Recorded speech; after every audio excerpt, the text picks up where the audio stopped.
There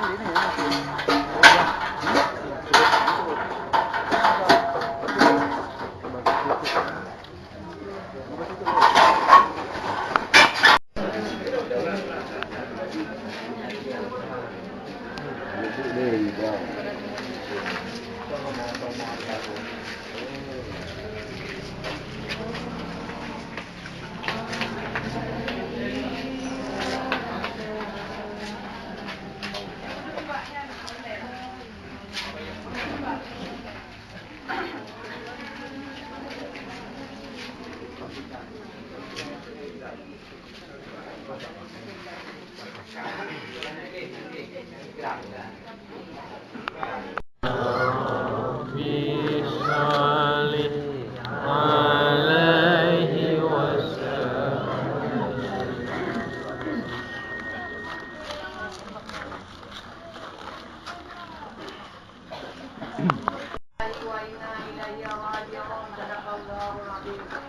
Alhamdulillah, alhamdulillah rabbil alamin.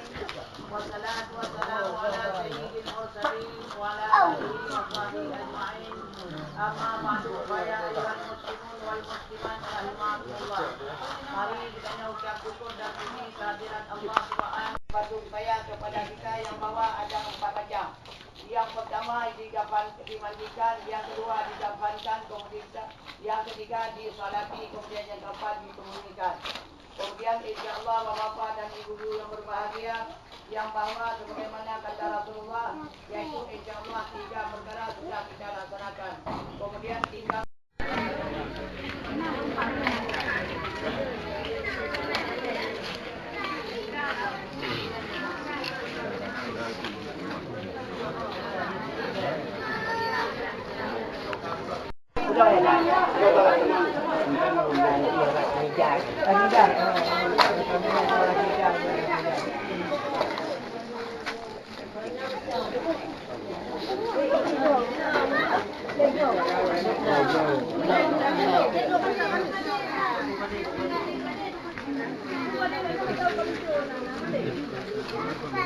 lewat sini, lewat sini.